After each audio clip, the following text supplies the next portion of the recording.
Good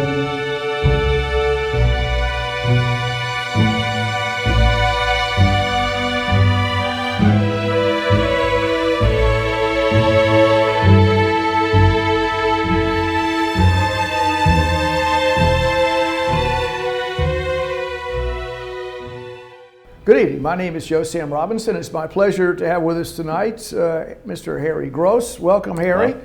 We've worked together on a number of projects. Harry's wears many hats, but one of them is being head of research at the Georgia Neurosurgical Institute. And together we've made inquiries into the pan-epidemic. And actually there's a book that we've produced. And tonight we may talk a little bit about that extraordinary turn of events that have struck our species on our planet, the great coronavirus attack. And we'll maybe start with Harry. Let's see, Harry, I think the reason we did this is it's, even though we're in a rather provincial town and we're a long way from the NIH or places of repute and excellence, we still have an obligation, I think, to make these inquiries. So, Harry, why don't you show some slides and maybe we can discuss this. Why don't you see what you can do here? All right, so I'm going to start with how we got here. How you want to start with? Yes. Yeah. Well, I mean, we could say, I think you have a picture of the four horsemen of the apocalypse.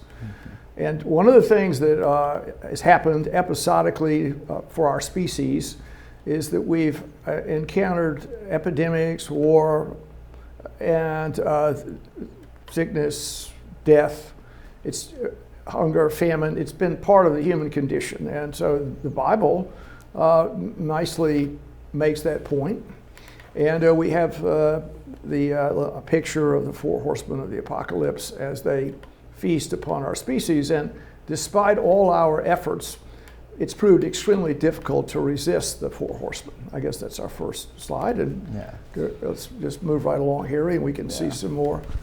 Well, go ahead, Harry. Would you like to discuss this? That in the sense that part of this is that this kind of a pandemic was inevitable, given the way our society functions, how interconnected they are, but also just how many microbes are around us at that point. That it's inevitable that something's going to strike us like this.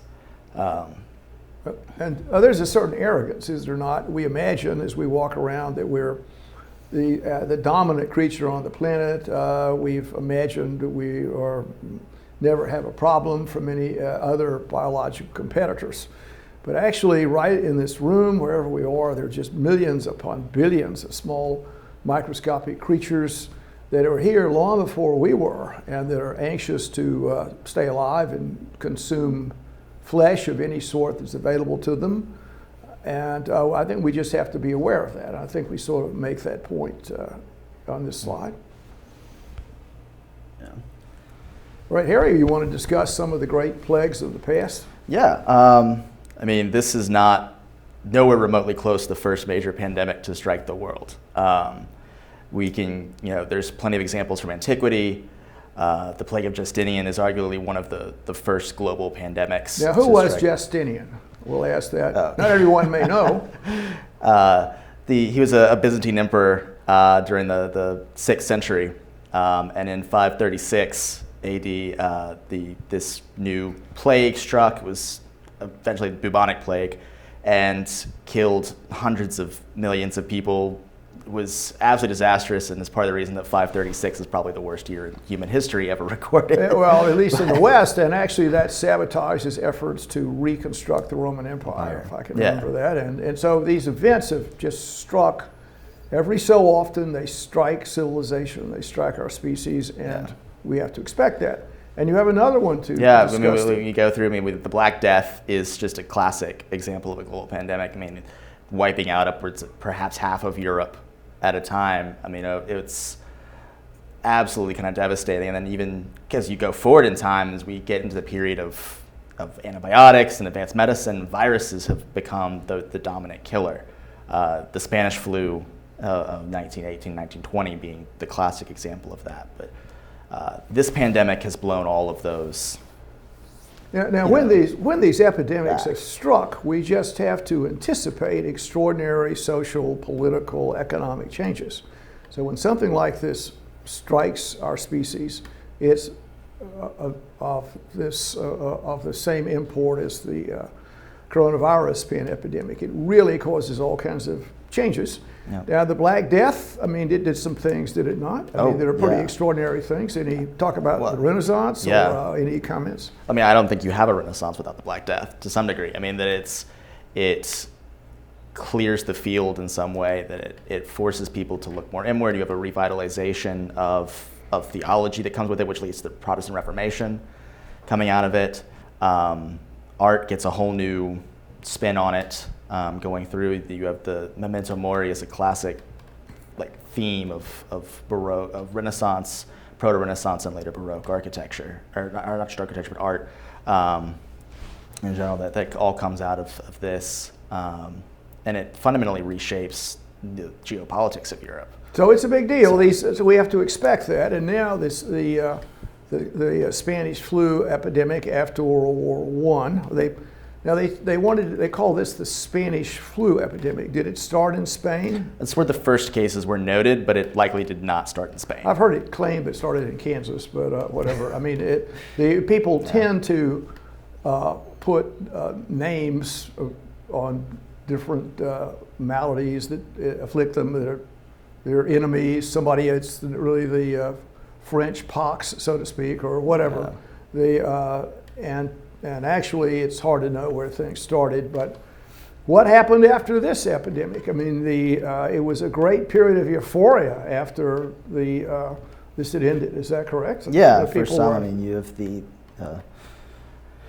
the growth of America as a world power really starts kicking off. The Roaring 20s around the world. Yes, and so Roaring 20s took place. Do you anticipate another Roaring 20s now, Harry, after the coronavirus? Maybe. Possibly. Maybe. We'll see. We got the 1929 part over with at the start of this. 29 might be upon us at some point. Let's remember that. We've already had 1929. Oh, I'm not sure. Well, actually, I mean, the recession that came after this pandemic was actually the worst by every metric. It was a terrible one. That's not to say they're not worse demons afoot. So. Well, all right, Harry, what's next in the slides? Well, we kind of came through to now. We get to this pandemic.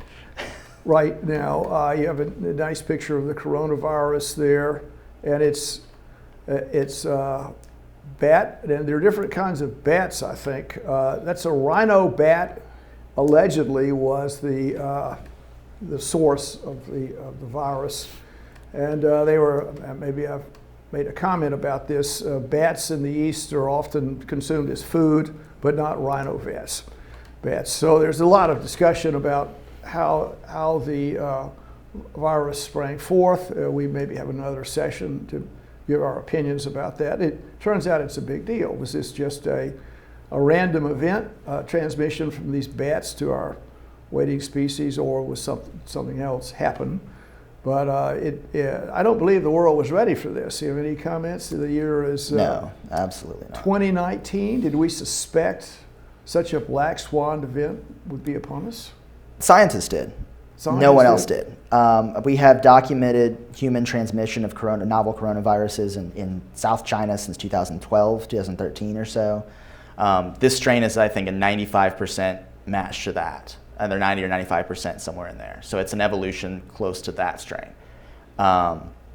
We knew, the WHO declared in 2018 that disease X, a novel pathogen, would be the greatest threat to human health of the 21st century. That was expected to come around the corner. Yes. No one just really listened to that in terms of the actual politicians that are the risks that come with a globalized economy, with increasingly connecting this world together, were kind of ignored. And I think there were plans. As I can recollect this, I think President Bush had some plans in the hopper. There were different. It wasn't that the world was so much asleep. Yeah. The people, knowledgeable people, warned decision makers things could happen, and so much information comes into a decision maker. These dire Cassandra-like warnings are often ignored. Yeah. Because bats, there are a lot of bats out there, aren't they? And we could talk about bats, but not right now. Okay. Yeah. So what? All right. So Harry, what's happened? What's been the deal? So far, this virus has claimed officially about 4.8 million confirmed lives. Here in the U.S., about 725,000 confirmed. Around the world, we're looking at about 237 million confirmed cases. Of those, about 45 million here in the U.S. This is a truly global virus. It's one of I think it's probably one of the first viruses to have, like, in terms of human spread, to reach every corner of the inhabited world. And so in some ways, this travail unites the species. Rather like there's sundry movies out there, the 4th of July, I'm no expert on this, but H.G. Wells' War of the Worlds, suddenly the species are just confronted with some existentialist threat to their existence, and they all sort of get on the same wavelength to defeat this. And we'll talk more about that, but it's a worldwide story, and it's hard for any nation to be totally isolated when these things happen. And you mentioned the testing shortfalls. I know we've talked a lot about that. If we have time tonight, we might just get into that. But maybe we could go to the next slide then, Harry. Yeah.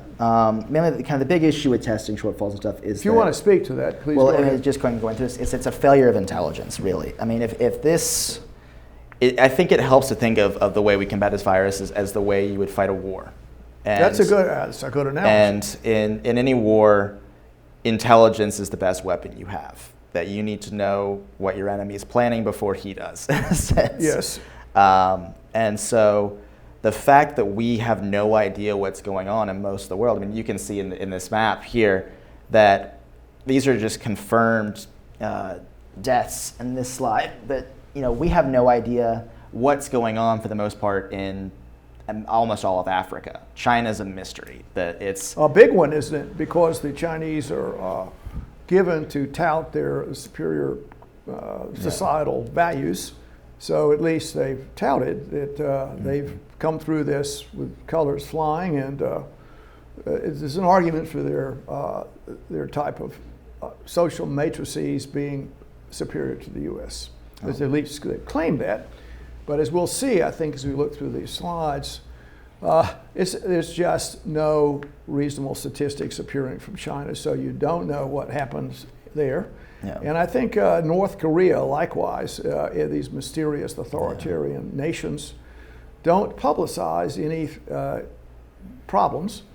And for their own, one could say, well, that's the way our system works. But when they don't talk about things, it has a very negative impact on defeating our global enemy. Now, what about sub-Saharan Africa? It looks like it's pretty.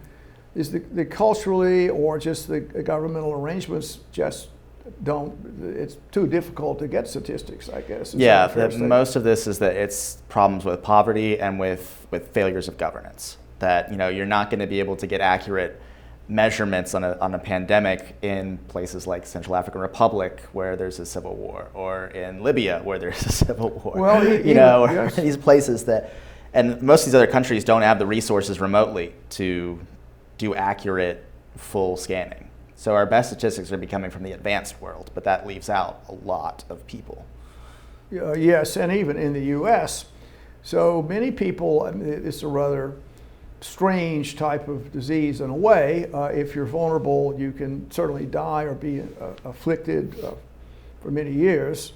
If you're a healthy person with a good immune system, many people are unaware they've had it even. And so if you put these statistics out there attempting to discover the prevalence of the virus, the incidence of it, even in developed countries, we don't really have an absolutely good idea about it.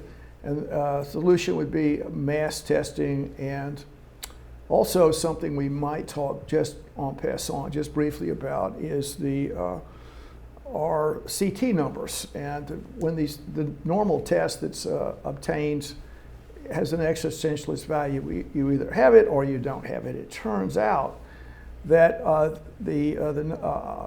that this test can give you evidence of the degree of viral load that an individual has. So the higher the viral load, the worse it is. If there's a low viral load, maybe not such a big deal. And many people are said they're positive with a very low viral load, and that might play a role in appropriate isolation techniques. But we'll move past that.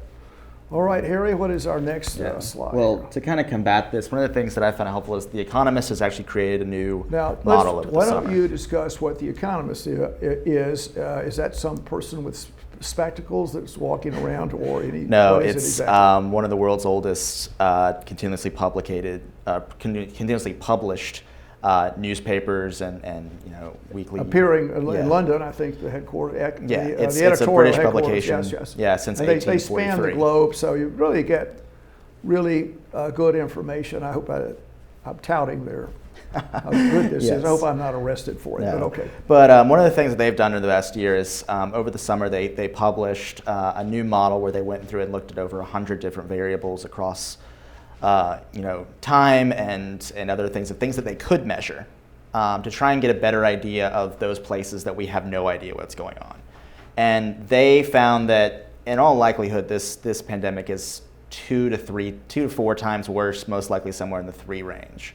Than we were expecting. Meaning more afflicted people, more deaths, more hospitalizations, or more afflicted people. They really did not measure that much for the reasons we already said, that a lot of people don't know whether they have it or not. But what you can measure are bodies for the most part, and so they primarily focused on deaths. And so this has been a much bigger deal around the world than it first appeared. Now looking at those deaths, a lot of deaths have happened. There's no question that that's a more accurate litmus paper for this. The gross number of deaths that have happened. So more deaths, but not all of them are attributable to coronavirus. But it's actually significantly darker. It moves up a whole category. So that's a whole, nevertheless.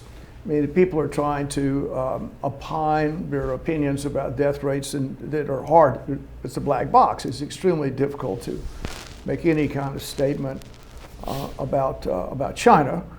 At least maybe this is apocryphal, but at least I've heard the story of people that had relatives in Wuhan that when the virus struck, there was tremendous panic. Bodies were literally in the street, and the Chinese government really downplayed it and continues to do that, and I'll just let it go with that. All right. Yeah, the Economist model accounts for that. They revised the death toll up from the official about 5,000 to as many as 150 million.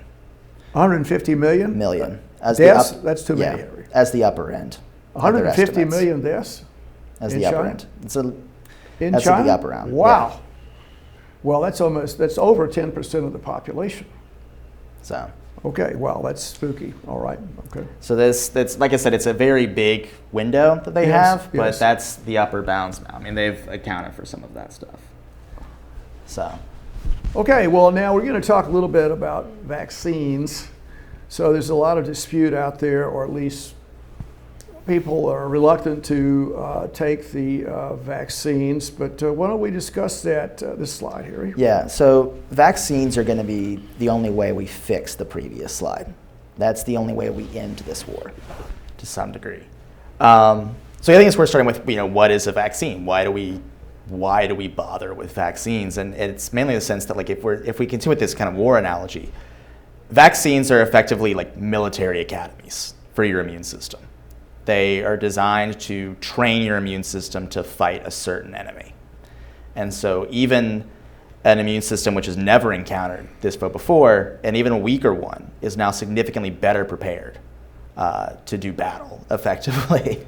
Well, and so it turns out, there's a long story as to how these vaccines appeared or happened, but it really is an enormous human victory that they exist. It's a real blessing, and it's a great, wonderful event that's happened that could represent salvation for millions of people, millions of them, and preservation of our domination of the planet. Is just a huge, tremendous event. And we'll go through some more discussion about that. So do we have some more slides? Yes, in there? we do. Yeah. So I think we're talking about how do we get here? Because you're right. These vaccines did kind of appear very suddenly within a year of this. We have vaccines, and a lot of people have that's been kind of a point of concern to some people of how do we get here that fast? And part of it is because the world treated this like the Manhattan Project from World War II. In fact, actually, in terms of spending per year, the U.S. spent more money on Operation Warp Speed to get vaccines out and produced and out than we did for the Manhattan Project every year. About $13 billion versus about $4.5 billion. Although there might be some difference in what a dollar would buy. Between 2007 and 2021, there's some difference. So. Yes, but nevertheless, a huge world effort, and it was a collaborative effort between drug companies and the government. And if neither of those existed, the issue would have been far more guarded. Yes. Now, I know some authoritarian countries have produced vaccines, but not messenger RNA vaccines. Is that right? Yes. Which is the real summa bonum of vaccines. It really is the tremendous human breakthrough. And just to make a little comment about that, this actually arose, this technology, from treating Ebola virus. So with, once again, government and private enterprise collaborating, without any enormous profit, I don't think, in the Ebola virus event.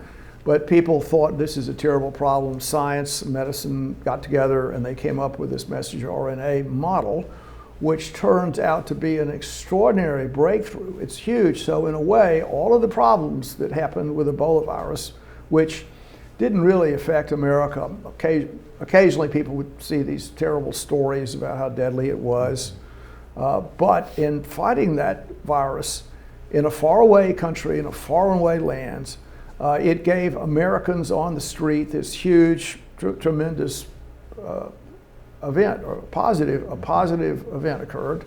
And it, in some ways, related to our efforts to help other people. So there's kind of a sort of a quid pro quo or whatever. You help someone, and often the help you gave them rebounds to help you later. And that's a good example of that. So when there are different projects out in the world, let's say curing malaria or whatever, that, we don't have any malaria here. The scientific advances that happen in developing that technology can be used for other problems, and it's part of this sort of world parsimony. So we have this great sort of treasure chest of things the species has come upon, and everyone needs access to this treasure chest. So we have a nice cartoon here. Okay, you want to talk about the cartoon? This is an old French cartoon that roughly translates to these farmers are talking amongst themselves, and one says, Gertrude, we need to have our cow checked. He might be able to make a vaccine, and it'll make us a fortune. Yes. And so this is from the 1800s. So this is vaccines and private industry have gone back a long way. That this is entrepreneurialism with this kind of stuff is a proud tradition. Yes. And so the cow was in middle in this. Yeah. Because vaccine itself comes from the word for cow in French. That it's and so it's all kinds of. I would try and pronounce vacas. I don't know. I'll get. Well, vaca is Spanish for cow, but yeah. I know that. Right. Okay. So Spanish and whatever, a few other. Right. Because it was originally built to treat whatever the smallpox. Cowboys are in Spanish. But okay. So vaccine. That's a good point here. Yeah. So we've been having this vaccine. Part of our human treasure chest for substantially over a century, and you want to make any more? This is really a triumph of public-private partnerships here, and it proves the importance of vaccines as a public good, not necessarily as a quid pro quo, but in the idea that what you create, everyone benefits from. You yourself benefit from that. No one is excluded from the advances of this, and everyone benefits from their use. Even if they don't actually take the vaccine, people are benefiting from its existence. Yes, and so we'll talk some more, all right? Yeah. Let's see what else we have here. We're trying. So we talk about the kind of difference between, we mentioned mRNA vaccines, the messenger RNA vaccines. These are, like you said, fairly experimental comparatively. I mean, they were primarily restricted to exotic viruses like Ebola. But they are the future of vaccines, really. The traditional vaccines that we've been using, the kind you get for the flu, chicken pox, measles, mumps, all that stuff, those are good, but they're usually only middling in terms of effectiveness. The gold standard for a vaccine is 50% efficacy. And the efficacy of the messenger RNA, substantially over 90%, we could say. Yeah. Mm-hmm. And let's see, I think some countries, it became sort of some vaccine nationalism, to quote that term, is that many countries asserted they were a superior nation and they could come up with a vaccine that would be really good. And I think the Russians did Sputnik, and I believe the Chinese did a vaccine using older techniques, not using the messenger RNA techniques, old traditional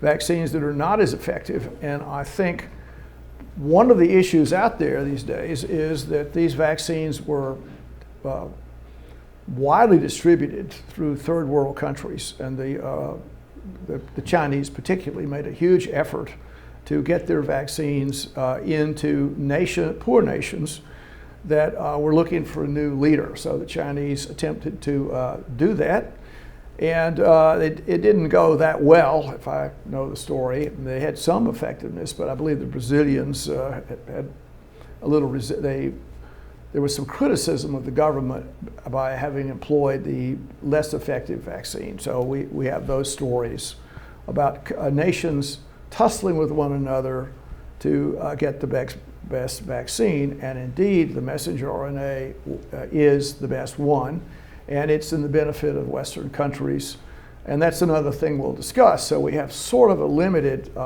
vaccination arrangement for the world right now. We could talk some more about that.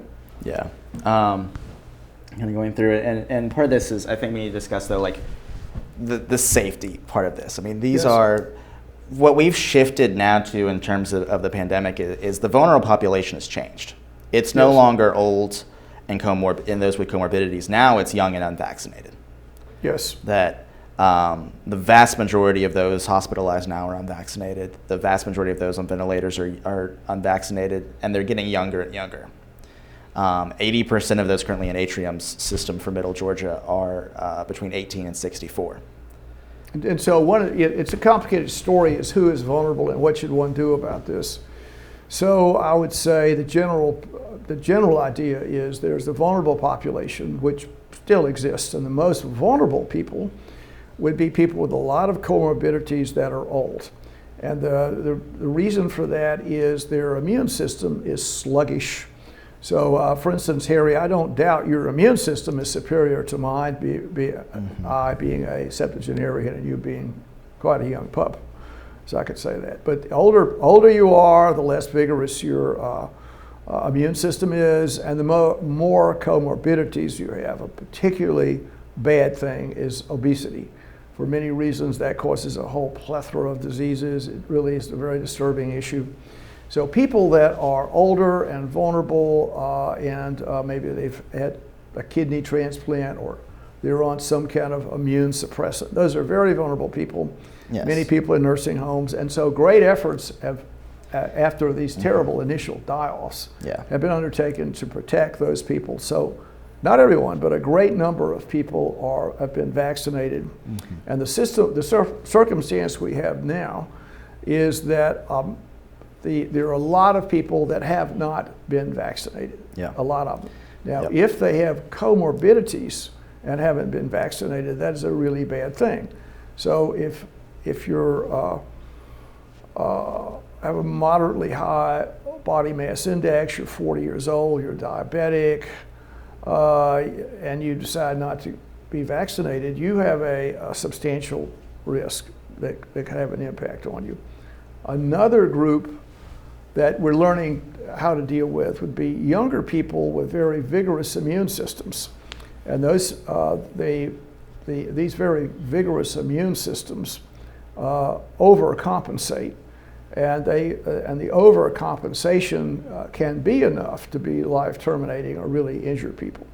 So that's kind of the circumstances we have now, and we can discuss a little bit about which we can do as we go along here, about the dilemma that an unvaccinated person has, and there's a great deal of societal discussion about that, and we can talk. We'll move along and maybe discuss. Yeah, we need to kind of move through this, but I think I want to reiterate here that these vaccines, particularly the mRNA ones, are safe. They are effective. They have been thoroughly vetted.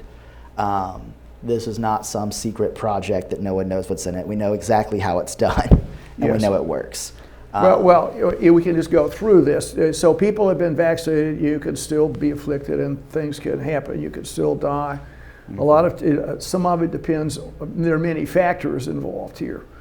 It would be very unusual, as best we know, for the vaccine to cause some kind of serious side effect that was a terrible thing. It's very, very difficult to assert that. And all the agencies around the world are on the lookout for this. You may have seen some kind of, there's at least some initial data that came out, I think from England, about people that were having sort of a rare disease, and there was some association with the vaccine. But the deal is, people just have these rare diseases. So that they just happen to have one. I mean, if you have some kind of very occult blood clotting problem, you're just going to have it. And the vaccine itself, as far as we know, is not going to predispose you to have that affliction. Well, when you have a 1 in a million side effect and you vaccinate 8 billion people, that side effect's going to show up. It really is quite unusual to have. I mean, that's true. On the other hand, people are on top of this to getting some kind of unusual side effect. We can talk some more about the risk-benefit ratios of different personal strategies. We'll go into that. Yes. Yeah. But I think we to kind of get to our final punch here, we really need to kind of emphasize the fact that vaccination is the only way we're going to end this war.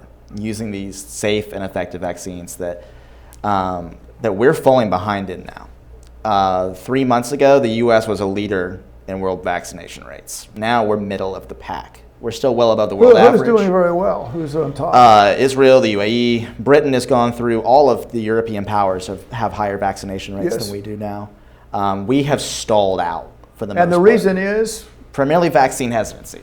That's been the big deal. I mean, here in Georgia, for example, representatively, only 55% of the population has received one dose.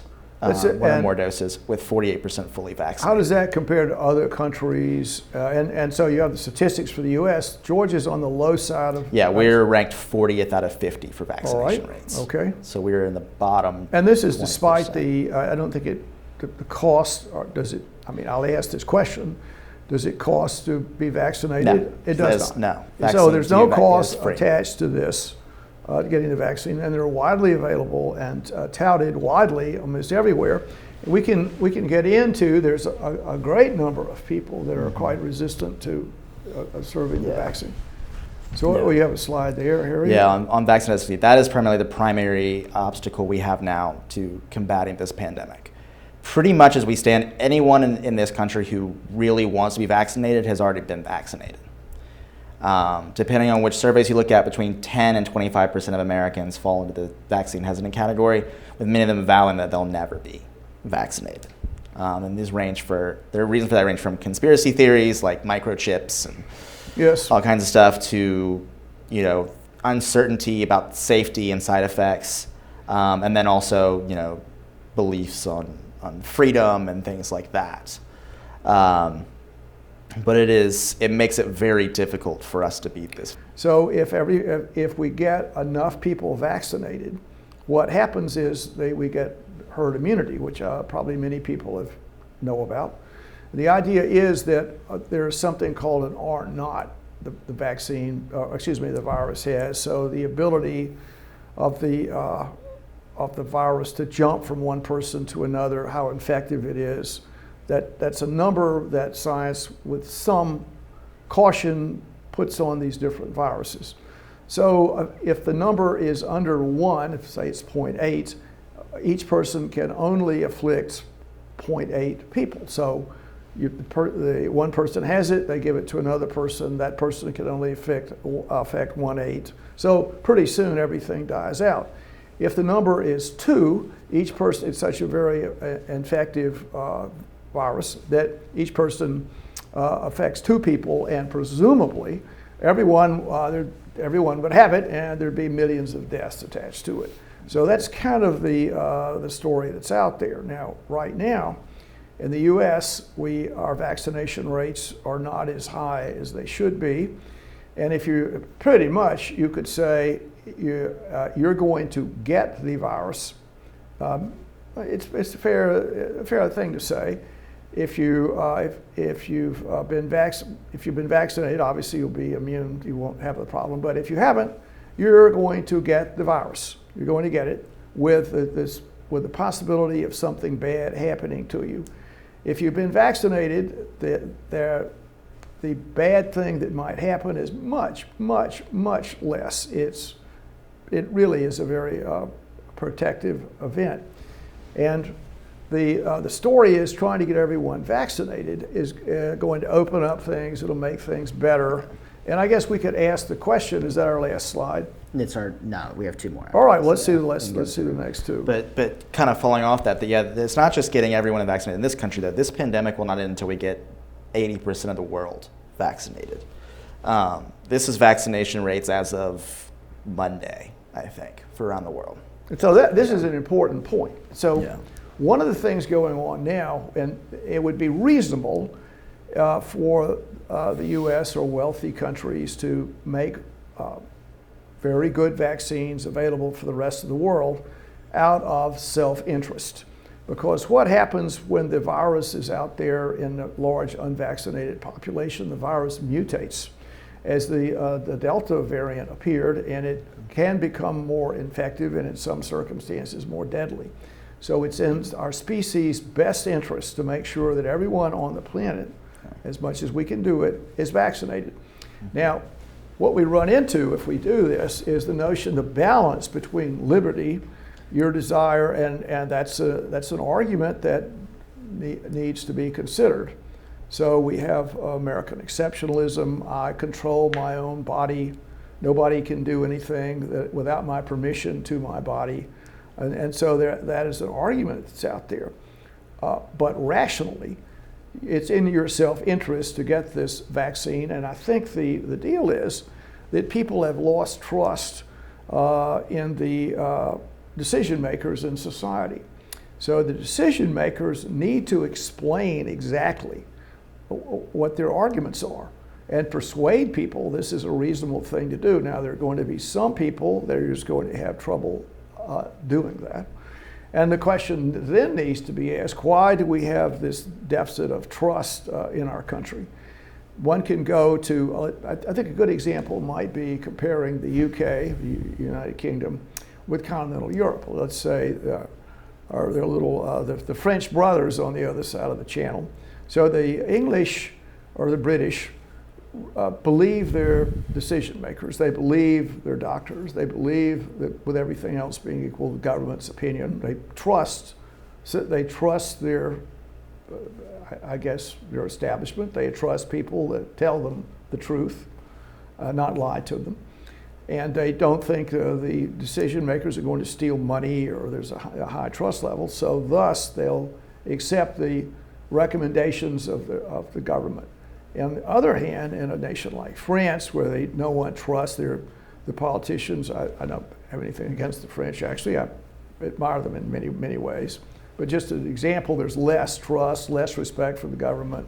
So there's a real reluctance to accept the vaccine. And I think you could say the same in the United States. There are different groups of people that don't trust the perceived wisdom.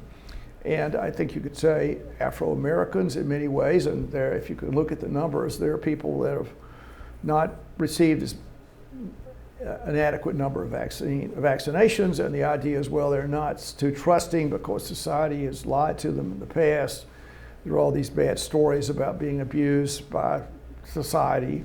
So there's a historical record going back to the Tuskegee syphilis experiments. All kinds of bad things have happened in the past, so one can understand that. You can also say there are a group of people that are on the right side of the political spectrum, that don't believe something coming out of an elite that seems to not be sympathetic to their interest. So those seems to be the two groups that are out there that have been resistant to doing this. And the decision makers need to, are people that have the best interest of the country at heart. They need to encourage those people to get vaccines. Yeah. Well, to respond to that real quick, because we didn't move on, but France did have lower vaccination levels at the start. They now have them on the highest in Europe, in part because of the vaccine passports that Macron installed. That vaccine rates jumped by 50% almost immediately once that was installed. And so, yes, and you could say the government and society, that we get into the other issue. So if people will not choose to get the vaccine themselves, there's an argument whether it's legal or not. I think it's going to the Supreme Court. I believe the Supreme Court has said these mandates are pretty legal. I'm sort of somewhat out of my. Well, there is precedent historically that it is legal. Yes, and so, but there are all kinds of, you can't work here, you can't do this, you can't do that. Is that fair? Many people are very resistant to that. And I think that's a work in progress. And the question is going to be, if in fact I'm a young person, the chances of me being injured by the vaccine or by the virus are very small. I don't have much of a chance. They no longer are now, though. Nevertheless, they're on the small. I mean, they're 1% or whatever. It's still a dangerous issue.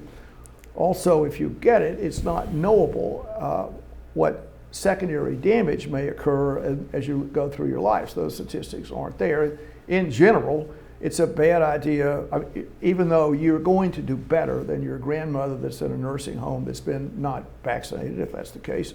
She's going to be a lot sicker than you would be with everything else being equal. On the other hand, you still have some risk with not doing this. And so that's the argument that people are presenting. And it neglects the relationship, the whole societal relationship out there. I would say that. And we could parse that out. We're going to have to do that in another conversation because we are well, let's move along our time. Here. But really our last message is to get this vaccine. Well, I would strongly recommend it. So I'm an American. I believe in freedom. I believe in liberty. And I can respect people that feel that way. I can respect that. On the other hand, in my judgment as a physician, that there's a very small chance the vaccine is going to cause any kind of personal problems, and a great deal of benefit will happen that will allow society to go forward in an upright fashion. Well, all right. So thank you for being here, Harry, and we will talk some more at another point. Thank you. Yes, sir. This program is brought to you by the Georgia Neurosurgical Institute. For over 50 years, rendering neurosurgical care to patients of all social conditions, treating complicated problems involving the brain, spine, spinal cord, and peripheral nerves, endeavoring to encourage quality care, medical research, innovation, and education on a local, national, and international basis.